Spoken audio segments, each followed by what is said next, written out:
We're back. Part 3 of talking about strategic approaches to international educational assessment and trying to make the link between development and aid and the ways that that is thought about and the agendas that support that, and then development in communities, particularly through education or education systems.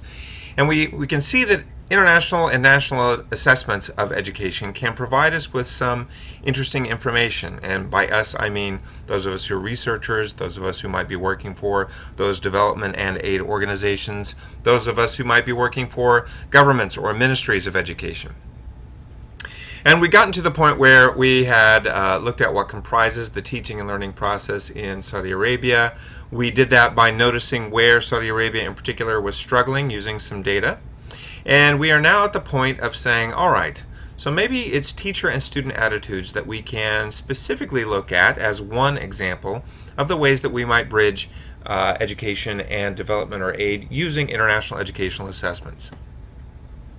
And again, we can look at some of the data available from the Trends in International Mathematics and Science Study, specifically looking at some of the data for the Gulf countries, and I've moved that down. Hopefully you can read the names of the countries here at the bottom now.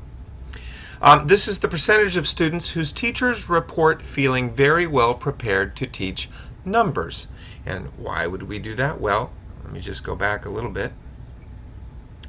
We see that, hey, lo and behold, numbers is one of the content areas that needs attention because students were not performing very well in numbers compared to how they were performing in some of the other content domains in mathematics in Saudi Arabia. And if we do a regional comparison, we have the Kingdom of Saudi Arabia right here in red. We have the rest of the Gulf Cooperation Council countries located here in the green bars. So Dubai is a benchmarking community. Whoops. Qatar, Bahrain, Oman, and Kuwait. We have the Gulf Cooperation Council mean, and that we have the international mean. And if I take the ink off so we can read the things I just covered up, you can see that Saudi Arabia is very low in terms of students. Oh, the beauties of technology. Yes, I am now off the phone. Okay, so we can see that Saudi Arabia is the lowest in terms of the percentage of students whose teachers report that they feel very well prepared to teach numbers. In other words, Saudi teachers say that they are, or they think that they are the least prepared to teach numbers, and lo and behold, students perform at the lowest levels. So perhaps we have something here. Perhaps Saudi teachers really aren't prepared to teach number content in Saudi Arabia. That could be a reason why students in Saudi Arabia perform poorly in the numbers content domain. And if we compare to all of the other Gulf Cooperation Council countries, we can see that they're all 90-ish, we'll take that 89 as 90-ish, or above. Saudi Arabia is the lowest. If we look at the lowest performing area in science content among Saudi students, which is chemistry, look at this. Percentage of students whose teachers report feeling very well prepared to teach chemistry. Holy smoke. 56% is all. And it's a huge jump just up to the next ones. Right? So again, teacher preparation could be a serious consideration here. So if we were trying to develop the communities, and in Saudi Arabia's case, a knowledge society, and we were using international assessment data in order to see which areas needed improvement versus which areas were already working, we could easily say numbers and chemistry are the content domains of math and science that need the most improvement. And it seems to be that in both of those content areas, teachers are underprepared. So simply providing professional development or training or initial teacher preparation that emphasizes numbers and chemistry so that is a strength of teachers rather than a weakness could be a key to shifting the development or the performance of students in those areas across Saudi Arabia. So evidence suggests that the Kingdom of Saudi Arabia may struggle on TIMSS because the teaching and learning in Saudi classrooms is led by teachers who feel less prepared to teach than their peers in the GCC and in the world. 82%, as we just saw, of Saudi students have math teachers who feel very well prepared to teach numbers. That's 9 percentage points below the Gulf mean, 5 percentage points below the international mean. Only 56% of Saudi students have science teachers who feel very well prepared to teach chemistry. That's a whopping 22 percentage points below the GCC mean and 21 below the international mean. So why does Saudi Arabia struggle? I think we have some evidence to suggest why that is.